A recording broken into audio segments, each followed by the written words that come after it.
I was just heading home after a long shift, one of those nights where you start doubting why you ever signed up for the force. I always thought I'd seen the worst of the city. The junkies, the gang fights, the bloodstains on grimy sidewalks. But this night was about to prove me wrong. My radio crackled as I reached for my car door, nearly making me drop my keys. We've got a possible 10 to 67. An unknown disturbance, south of the pier by Dock 17. Units respond. A shiver crawled up my spine. Dock 17 was practically abandoned. Rotting warehouses and empty ships. A ghost town at night. I could already feel the dread soaking into my bones, but I couldn't ignore the call. I sighed, put the cruiser in gear, and took off toward the dock. When I arrived, it was pitch black. The only light came from my headlights and the faint glow of the city in the distance. There wasn't a soul in sight. I grabbed my flashlight and stepped out, calling in that I'd arrived. As I swept my flashlight around, I noticed something unusual.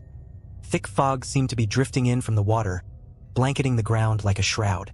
Each step felt heavier, like the fog was pulling me in deeper. That's when I noticed it. A figure standing about 50 feet away, half hidden in the mist. I called out, but he didn't move. The figure just stood there, swaying slightly. I approached slowly, hand on my gun. As I got closer, I realized he was in a police uniform, but his back was to me.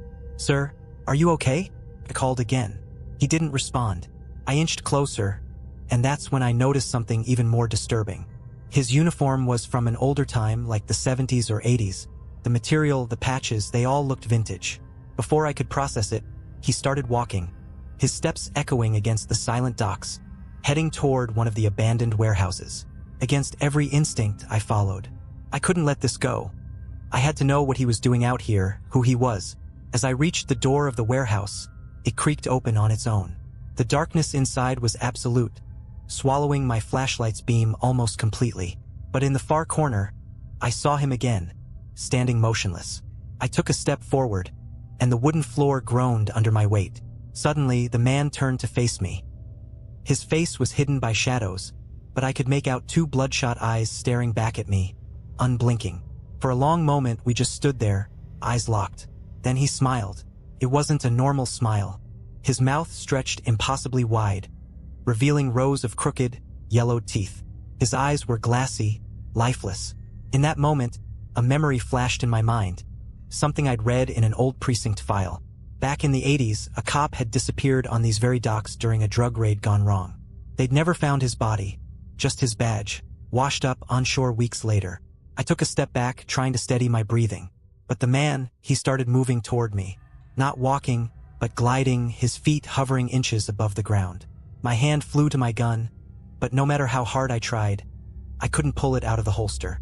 It was like I was paralyzed, trapped in his gaze.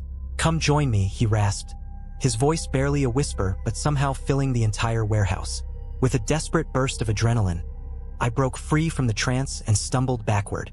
My feet pounded against the floor as I sprinted out of the warehouse, the man's laughter echoing behind me, growing louder and louder until it filled my head. I reached my cruiser, threw myself inside, and slammed the door. The laughter stopped. My hands were shaking, drenched in cold sweat. I took a few deep breaths, trying to calm down, trying to convince myself it was some kind of hallucination, a trick of the fog, anything that could make sense. But as I looked up, he was there, standing right in front of my headlights, his face inches from the glass, smiling that same horrid smile. His voice seeped into my head, as if it were coming from inside the car. "They never leave," he whispered. "Once you're here, you're mine." I slammed the car into reverse, speeding backward, but his face stayed with me, somehow imprinted on the glass, watching, grinning, even as I sped away. It was only when I reached the highway that his image finally faded, leaving only a dark stain on the windshield, like a handprint smudged into the glass. To this day, I avoid Dock 17. I told my colleagues about that night, but no one believed me. But I couldn't let it go. For weeks, every time I closed my eyes, I saw his face staring back at me. Those bloodshot eyes, that unnatural grin. I'd wake up in a cold sweat, the taste of fear still bitter on my tongue. I even started to think I saw him around the city, glimpses of that faded uniform in my rearview mirror, or standing in the shadows of alleyways watching, waiting. It was like he was always there, lurking just beyond the edge of the light. One night, after I'd knocked back a few drinks, I found myself back on my precinct's computer, pulling up the cold case files. The file from the 80s was still there, marked unsolved. The missing officer's name had been redacted, but I could see the details. He'd been a beat cop, working solo in a rough part of town. On his last night, he'd gone out on a call about suspicious activity near the docks. Backup arrived an hour later, but there was no sign of him, just his cruiser, abandoned with the door open and his gun left on the seat. They'd combed the area for weeks but found nothing. No blood, no clues, not even a body. Just his badge, washed up days later, crusted with seaweed. They chalked it up to a tragic accident, probably a drowning, but reading between the lines, I could tell there were whispers, rumors that maybe something else had happened to him, something that wasn't right. As I scrolled through the reports, I noticed a few strange details buried in the witness statements. Locals claiming to see a figure wandering near the docks at night. Sightings of a man in a police uniform that didn't quite look alive. The statements sounded just as insane as what I'd experienced. But there they were, buried in the record, dismissed by whoever had written up the report. As I leaned back in my chair, I felt a strange, cold weight settle over me. What if he hadn't drowned?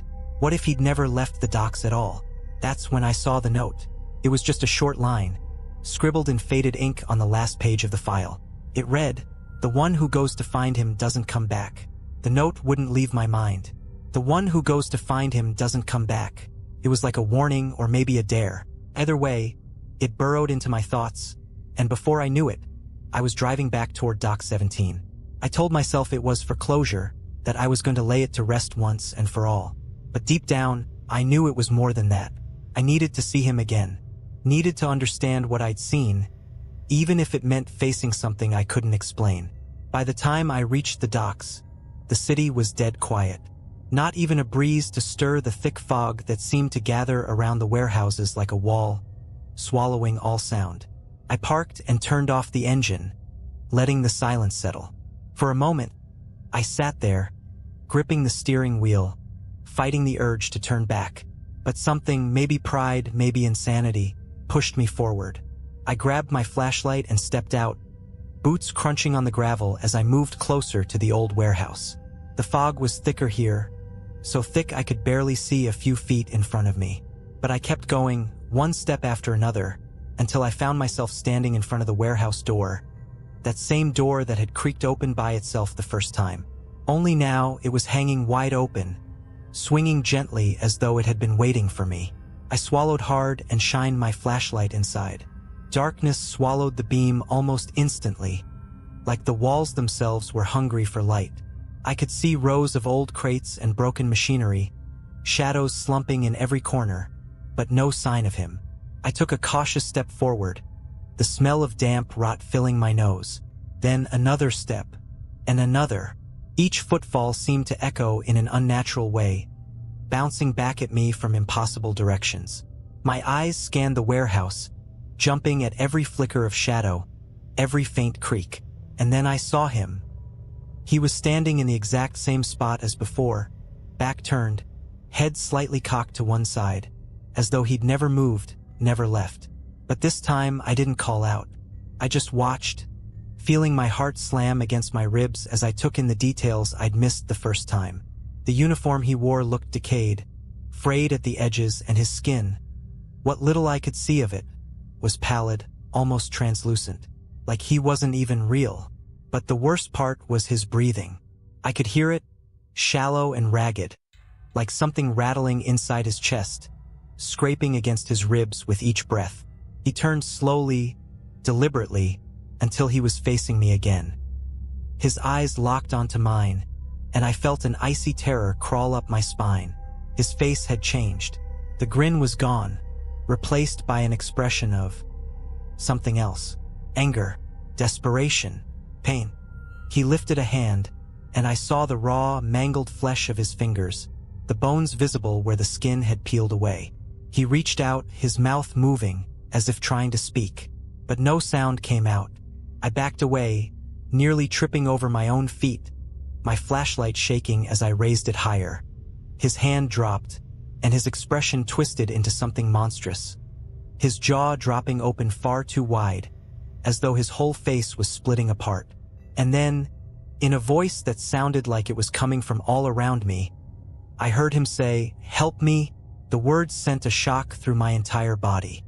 I stood frozen, staring into his lifeless eyes, feeling his pain, his anger, his hopelessness bleeding into me. And before I could think, before I could even breathe, I found myself stepping toward him, my hand reaching out instinctively. He looked down at my hand, then back at me, and for the briefest moment, I thought I saw a flicker of gratitude in his eyes. But then, his mouth twisted into that awful grin again. The light from my flashlight flickered, casting the room in shadow, and I saw the shape of other figures lurking in the darkness. Silent, waiting, all wearing the same decayed uniforms, all with that same twisted smile, all staring at me with hollow eyes. My breath caught as I realized they were all police officers, each one frozen in time with a look of agony, their faces twisted into horrific smiles that stretched too wide, eyes vacant and unseeing. They looked like they'd been waiting here for years, decades maybe, just standing in the shadows, watching, waiting. The figure closest to me, the one who'd spoken, the one I'd followed, took a step forward, his hands still outstretched. I could see now that his fingers were misshapen, twisted like they'd been broken 1,000 times and never healed right. I wanted to run, but I couldn't move, couldn't tear my gaze away from his eyes. They were filled with something horrible, something that felt like despair woven so deeply it had turned into madness. He took another step toward me, and then I heard it again. "Help me!" But this time, his voice was joined by a chorus of whispers, the other figures all murmuring in unison, their mouths moving but only faint echoes of words filling the space. Each one of them seemed to be saying the same thing, reaching out with hands that looked half-rotted, uniforms faded and torn. "Help us!" Their voices layered over each other, twisting into a sound that seemed to crawl right under my skin. I stumbled backward, my flashlight barely casting enough light to see. But that was when I noticed something. Their eyes weren't empty. They were focused, locked onto me, filled with a hunger that made my stomach twist. These weren't just ghosts. They were trapped here, and somehow they thought I could get them out. The first figure took another step, his smile growing wider, his eyes narrowing as he studied me. I felt his gaze, intense and invasive, as if he were sifting through my memories, my fears, my weaknesses. I could feel his thoughts pressing into my mind, whispering in my own voice, telling me that I belonged here, that I'd never leave, that he would make sure of it. My back hit the cold, hard metal of a crate, and I realized I had nowhere left to go. The figures were closing in, their twisted grins stretching impossibly wide, the sound of their whispers growing louder until it was a deafening roar in my head. "Help us! Help us! Help us!" The figure in front of me leaned in, his face so close I could smell the damp, musty decay clinging to him. His voice softened, barely a whisper, as he said, "It's your turn now." I tried to scream, but no sound came out. His hand moved toward my chest, fingers brushing against my uniform, and for a brief, horrifying moment, I felt his touch sink into me, cold and burning all at once. It was like he was reaching inside me, pulling something out, a piece of myself that I'd never get back. Just as his fingers began to close around my heart, I saw a flash of blue and red lights spilling through the warehouse windows, flooding the room with blinding color. The figures around me froze, their heads snapping toward the light. The whispers stopped, leaving a silence so thick I could barely breathe. I didn't wait. With every ounce of strength I had left, I tore myself away from his grasp and sprinted for the door. The figures didn't follow. They just stood there, watching, their expressions twisted with a strange mix of anger and longing. As I burst out of the warehouse and into the cold night air, I saw my cruiser parked just where I'd left it, the familiar flashing lights making my heart race with relief. I jumped into the car, hands shaking so hard I could barely start the engine. But as I drove away, speeding back toward the city, I made the mistake of looking in my rearview mirror. They were there, standing at the edge of the dock, their hollow eyes fixed on me, their twisted smiles visible even from a distance. And in the glow of my brake lights, I saw one of them lift a hand, waving me back, as if they knew I would come again, as if they knew I wouldn't be able to escape them forever. I haven't gone back to the docks since that night, but every so often, while I'm out on patrol, I'll catch a glimpse of something in my rearview mirror. A flicker of movement, a shadow that doesn't belong, and I can feel them out there in the darkness, waiting for me, waiting for the moment when I make the mistake of answering their call. Weeks went by, and I couldn't shake the feeling that something from that night had followed me. It was like a weight pressing down on me, a suffocating presence lurking just out of sight. Every night on patrol, I'd catch flickers of those twisted smiles in alleyways, shadows that seemed to shift when I wasn't looking. I started sleeping with the lights on, jumping at every sound, feeling that icy chill creep into my bones. Then, one night, everything escalated. I was on a routine patrol near the city's outskirts, an area mostly empty and quiet after dark. I was supposed to be checking in on a break-in call, but something felt off the moment I arrived. The air felt thick, charged with an unnatural cold, and as I parked my cruiser and stepped out, I realized the streetlights were flickering, casting long shadows across the empty lots. I radioed in, but all I got was static, a low, crackling hiss that seemed to whisper my name. My hand tightened on the radio, and that's when I saw it. A figure standing beneath a broken streetlight, just a silhouette against the dark. My heart sank. I didn't need to see his face to know it was him, the officer from the dock. He was closer this time, his face clearer, and as I watched, his grin stretched wider, the darkness seeming to ripple around him. He raised a hand, gesturing for me to come closer, as if inviting me into his world of shadows. Against my better judgment, I took a step forward, then another. It was like he had some hold over me, drawing me in. Every step felt heavier, like I was wading through thick, suffocating fog. And as I got closer, I realized he wasn't alone. Figures began to emerge from the darkness, each one a faded echo of an officer, their uniforms torn and decayed, their faces frozen in that same twisted, impossible grin. Their eyes were empty, yet they stared straight through me, their hollow gaze pinning me in place. I could see now that they were forming a circle around me, closing in, step by silent step. The one in front, the one who'd spoken to me that night at the docks, tilted his head, as if studying me. His mouth moved, but his voice echoed in my mind, a whisper that clawed into my thoughts. "You're one of us now," he said, his words crawling through my skull like ice water. No, I managed to choke out, taking a step back, but it was like my body wouldn't obey. I was frozen, trapped by their gaze, as if the very ground was holding me in place. They moved closer, their hands reaching out, and I felt the weight of their touch, cold and suffocating, pressing against my chest, my shoulders. The leader leaned in, his mouth mere inches from my ear. "Once you've seen us," he whispered, "you're ours. You can run, but you'll always find your way back." I felt something clawing at my mind, burrowing into my thoughts, like they were trying to pull me into their world. My vision began to blur, the world around me fading until all I could see were their faces, twisted and smiling, waiting for me to join them. But then, in a last burst of desperation, I forced myself to move. My hand closed around my flashlight, and with a surge of adrenaline, I swung it around, shining the beam straight into their faces. The light seemed to sear through them, cutting through the darkness, and for a brief moment, I saw their expressions twist, not with malice, but with something close to fear. The figures shrank back, their forms flickering like shadows under the harsh light. The leader's grin faded, replaced by a look of rage, and he let out a guttural scream that echoed through my mind, a sound that was more than human, more than alive. The others joined in, their voices a haunting wail that filled the night.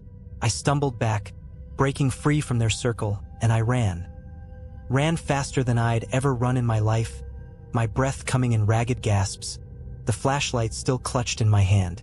I didn't look back, didn't dare to see if they were following. I just kept running, through empty streets and alleys, until I reached my cruiser. I threw myself inside, locking the doors and fumbling for the keys with shaking hands. As the engine roared to life, I peeled out of there, not stopping until I was miles away, the city lights finally fading in my rearview mirror. But even now, as I sit here, writing this, I can still feel their eyes on me, hear their whispers echoing in my head. They're out there waiting, watching, and every night, I know they're getting closer. I don't know how much longer I can keep running, how much longer I can keep the darkness at bay. But one thing is certain. Once you see them, once you feel their touch, there's no going back. They'll haunt you, follow you, until you're one of them. And one day, I know I'll find myself back at those docks, stepping into the shadows to join them for good. I knew that I couldn't keep living like this, caught between the world of the living and whatever those things were. They had latched onto me, pulling me closer to them every night, and I could feel it. The nightmares had gotten worse. I'd wake up with the sheets soaked, the sound of those whispering voices still rattling in my head. And it wasn't just at night anymore. I'd catch glimpses of them in reflections, shadows in the glass of my squad car, staring back at me from the depths of mirrors in dark hallways. They were everywhere, waiting for me to slip up. It finally pushed me over the edge one night when I was filling out paperwork at the station. I was the last one there, working under the flickering fluorescent lights, the silence pressing in around me. I was barely focusing, lost in my own thoughts, when I heard a faint tap from the hallway outside my office. I froze, holding my breath, listening. Tap, tap, tap. The sound was slow, deliberate, getting closer with each step. I glanced at the clock. It was past 3 a.m. Nobody else should have been in the building. I called out, but my voice sounded small, weak, swallowed by the darkness creeping in from the hallway. The footsteps stopped just outside my door. My heart pounded in my chest as I stared, half expecting someone to burst in. But the silence stretched on. Then, just as I thought I'd imagined it, a shadow appeared in the thin strip of glass on the door. It was him, the officer from the docks, staring in at me with those hollow, bloodshot eyes. His face was pressed up against the glass, his expression blank, lifeless. I couldn't breathe, couldn't think. The air grew thick, and I was paralyzed, just staring into those dead, empty eyes. Then he started smiling, slowly, his lips curled up, stretching wider and wider until it was more like a grimace, teeth bared in a mockery of human expression. His hand pressed against the glass, and I could see the rotted, decayed flesh of his fingers, the dark veins snaking up his arm. I forced myself to stand, every muscle screaming with fear, and backed away from the door. He didn't move, just kept watching, his grin widening, fingers tapping a slow rhythm on the glass. And then, as if he sensed my terror, he mouthed 2 words, "Join us." The lights in the station flickered and went out, plunging the room into darkness. My heart stopped. I stumbled backward, fumbling for my flashlight, and when I flicked it on, the beam cut through the dark, bouncing off the walls. But when I pointed it back at the door, he was gone. The glass was empty, just my own terrified reflection staring back at me. I didn't wait. I grabbed my keys and bolted out of the office, heart racing, barely able to keep the flashlight steady. As I ran down the hallway, I could feel them behind me, shadows slipping out of the walls, figures watching me from the corners of my vision, always just out of reach. I burst out of the station, gasping for air, the cold night hitting me like a slap. But I didn't stop. I ran to my car, threw myself inside, and took off, driving aimlessly through the empty streets, trying to put as much distance as possible between me and whatever was haunting me. After that night, I didn't go back to the station. I called in, made excuses, tried to stay away from anything that reminded me of them. But it didn't help. They were always there, in my mirrors, my windows, my dreams. And no matter how far I drove, how many lights I left on, I couldn't escape them. It was then that I realized what they wanted. They didn't just want to haunt me. They wanted to replace me, to drag me into their world and make me one of them. A ghost, a hollow echo, doomed to wander the empty streets, forever watching and waiting for the next unlucky soul. Now, as I write this, I know my time is running out. I can feel them getting closer, their whispers louder, clawing at the edges of my mind. I don't know how much longer I can resist. Maybe this is how it ends. Maybe I'm just the latest in a long line of officers who thought they could handle the dark secrets of this city, only to be consumed by them. So if you're reading this and you find yourself at Dock 17, if you see a figure in a faded uniform staring at you from the shadows, don't go any closer. Don't look into their eyes, and for the love of God, don't listen to their whispers. Turn around, walk away, and whatever you do, don't let them in. I thought that by writing it down, I'd be able to put it behind me. But they say that when you give something a name, when you acknowledge it, you're inviting it in. And that's exactly what happened. The following night, I was trying to sleep, exhaustion settling deep in my bones, but every time I closed my eyes, I saw them. Those twisted smiles, the hollow eyes watching me from the darkness. I finally drifted off, but it wasn't a restful sleep. It was the kind of sleep where you're half aware, caught between dreams and waking, knowing something's wrong but unable to move. And then I heard it, the tapping. It was faint at first, like a gentle knock, but it grew louder, more insistent, until it was echoing through my skull. Tap, tap, tap. My eyes snapped open, heart pounding, and I realized with a jolt that it wasn't in my head. It was coming from the window. I sat up, slowly, every instinct screaming at me not to look.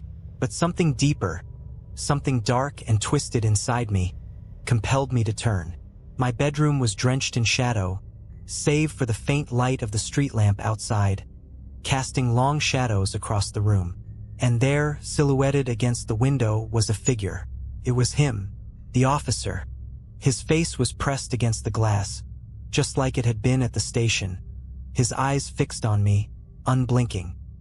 His smile stretched impossibly wide, lips splitting and peeling back to reveal yellowed teeth, and his fingers tapped against the glass in that same rhythmic pattern. Tap, tap, tap. I tried to scream, but no sound came out. My body was frozen, locked in place by his gaze, and all I could do was watch as he slowly lifted a hand, pressing it flat against the window, his grin widening. Behind him, in the shadows beyond the glass, I saw movement. Other figures half-formed, their eyes gleaming with that same unholy hunger.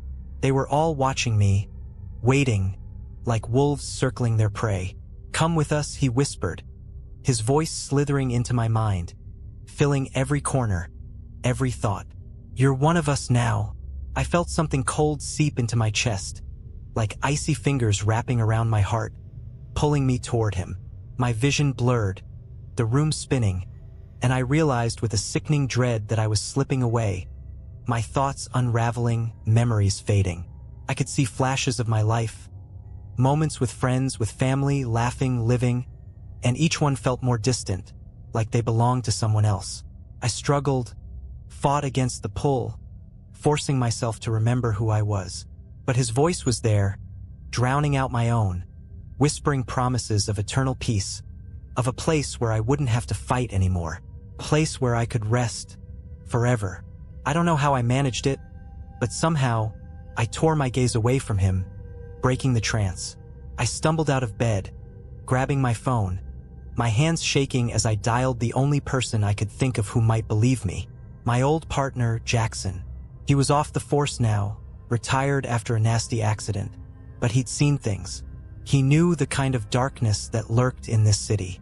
The phone rang once, twice, and then his groggy voice answered. "Hello?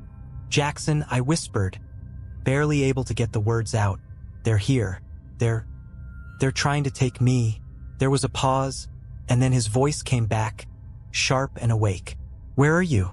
Are you safe?" "I don't know," I choked out, glancing back at the window.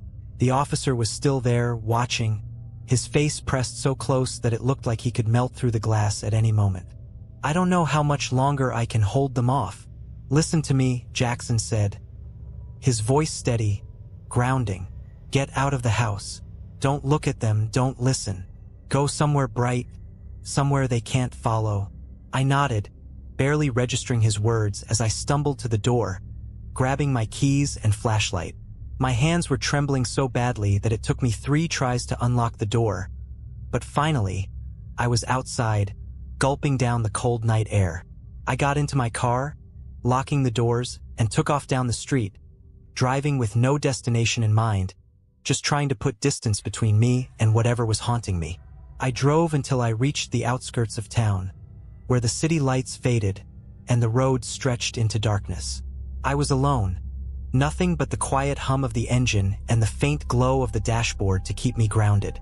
I thought I'd escaped, that maybe I'd outrun them.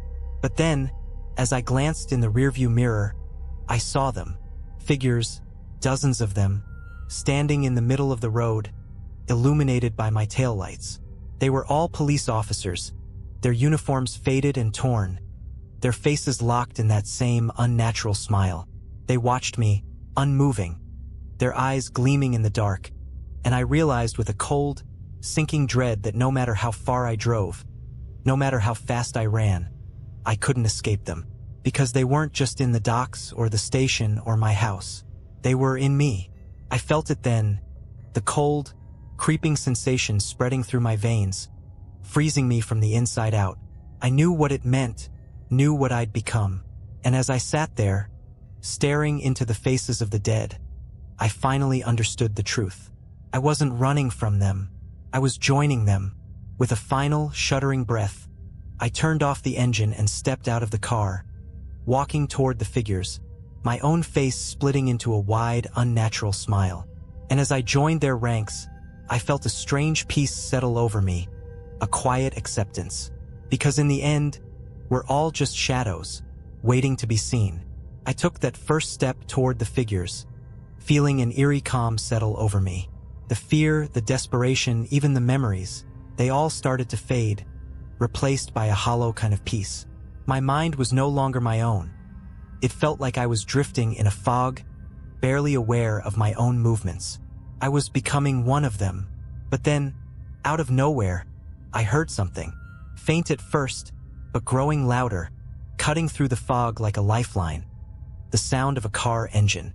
Headlights beamed down the road, illuminating me and the row of spectral officers standing at attention in the middle of the street. The car came to a screeching halt, and I squinted, trying to make out who was inside. The door swung open, and a familiar voice broke through the night. "Hey, get away from them." It was Jackson. I could barely process it, but he was there, standing outside his car, a flashlight in one hand, looking straight at me. The light cut through the fog, reaching my eyes, piercing the trance like a blade. For a split second, I was myself again, staring at him in disbelief, feeling the weight of reality slam back into me. "Jackson," I managed, but my voice was weak, barely a whisper. He took a step closer, the beam of his flashlight illuminating my face. His eyes were wide, full of fear but also determination. "You don't have to do this. You're still here, I can see it. Don't let them take you." The figures behind me began to stir, their hollow eyes turning toward Jackson, expressions twisting into a look of raw, animalistic fury. Their smiles faded, replaced by something dark, something hungry.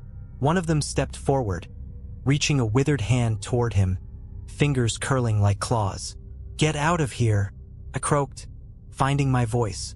"They'll take you too." Jackson shook his head, defiant. "Not tonight. I didn't come here to lose you."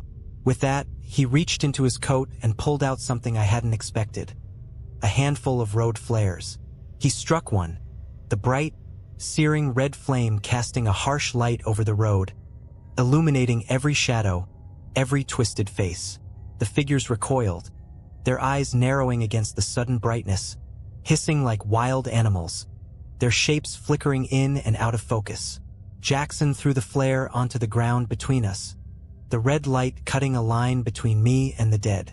The figures shrank back, their forms wavering, as though the light was burning them.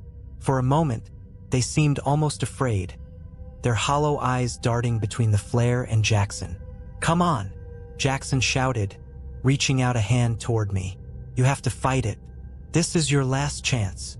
I hesitated, feeling the pull of the figures behind me, their silent promises of peace, of release, of a world without fear or pain. But then I looked at Jackson, his face full of raw determination, and something inside me snapped. a sliver of defiance that cut through the fog. With every ounce of strength I had left, I staggered toward him, my body feeling heavy, as if I were dragging chains. The figures hissed, their faces twisting with rage, but they didn't step forward, held back by the light of the flare. I reached Jackson, grabbing his outstretched hand.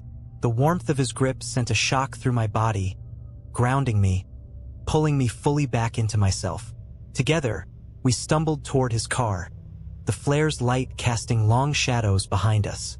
Just as we reached the car door, I made the mistake of looking back. The figures were standing at the edge of the red light, their faces twisted into expressions of pure hatred, their eyes locked onto mine. And in that moment, I realized the truth. They weren't just angry. They were waiting. Jackson started the engine, and we sped off into the night, leaving the figures behind in the glow of the flare. But even as we drove away, I couldn't shake the feeling that I hadn't truly escaped, that a part of me was still back there, standing among them in the dark. After a few minutes of silence, Jackson finally spoke, his voice low and grim. "They're not gone, are they?" I shook my head, staring out the window at the passing shadows. "No, they'll never be gone. Not for me." Jackson nodded, his expression heavy. "But you're still here. That's what matters." I didn't respond, because deep down, I knew that this wasn't the end. The dead don't just let go. They wait, and someday, somewhere, they'll come for me again. And when that day comes, I don't know if I'll have the strength to resist. The weeks that followed felt like I was living in borrowed time. Jackson checked in on me regularly, trying to keep me grounded, but I could see it in his eyes. He knew, just like I did, that it was only a matter of time before they came back. We both avoided talking about that night, as if not speaking of it would keep the shadows at bay. But no matter how hard I tried to live normally, the feeling of being watched, of being stalked, never left me. Then, one night, the inevitable happened. I was in my apartment, the city lights casting an eerie glow through the blinds, when I felt the shift in the air. The room grew cold, so cold that my breath came out in white puffs, and the shadows seemed to thicken, pooling in the corners, stretching toward me like dark, grasping fingers. I knew they had found me. A soft, rhythmic tapping filled the room. Tap, tap, tap. I didn't have to look to know where it was coming from. I turned slowly, every muscle tensed, to see my reflection in the window. But instead of my own face staring back, I saw him, the officer from the docks, his face pressed against the glass, his eyes hollow, empty, yet somehow filled with that sickening hunger. His smile stretched wider, splitting his pale skin until it looked like his mouth might tear open. "Come back to us," he whispered, his voice barely audible, yet it filled my head, drowning out my own thoughts. "You were meant to join us. You cannot escape." The shadows in the room began to pulse, creeping closer, swirling around me. I could feel them wrapping around my arms, my chest, dragging me down, pulling me toward the darkness. My legs felt like they were encased in ice, unable to move, to run. But then, a voice cut through the silence.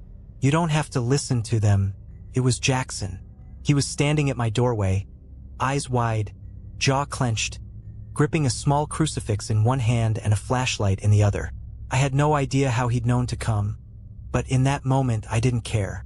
Just the sight of him there, solid and real, was enough to give me the strength I needed to fight back. "Jackson," I whispered, barely able to get the words out. "They're here. They're not letting go."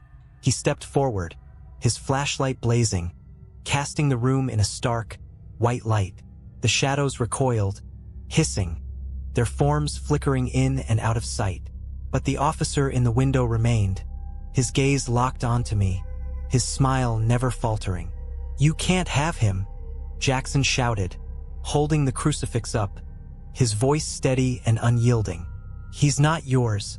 The officer's face twisted, his grin fading, replaced by something darker, something filled with rage. He pressed harder against the glass, his hands splayed out, fingertips pressing so hard they left smudges on the window. "He belongs to us," he hissed. "Once you've seen us, there's no escape." I felt a surge of defiance rise up in me, a spark of the old me fighting against the shadows. I clenched my fists, forcing myself to stand, to step closer to the window, meeting his gaze head-on. "I'm not yours," I whispered, each word laced with every ounce of strength I had left. "I never was." The officer's face contorted, his mouth opening in a silent scream, and the shadows around him began to dissolve, breaking apart like smoke caught in a strong wind. The other figures appeared behind him, their faces twisted with anger and desperation, reaching out toward me, their fingers scraping against the glass as they faded, one by one. And then, with a final, furious glare, the officer vanished, his face melting into the darkness. The room returned to normal, the cold fading, the shadows retreating back to their places. Silence settled over us, heavy and thick, broken only by the sound of my ragged breathing. Jackson lowered the crucifix, his face pale, eyes wide, and we just stared at each other, both of us shaken to the core. "They're gone," he said, his voice barely a whisper, as if saying it too loudly might bring them back. I nodded, unable to speak, feeling the weight of what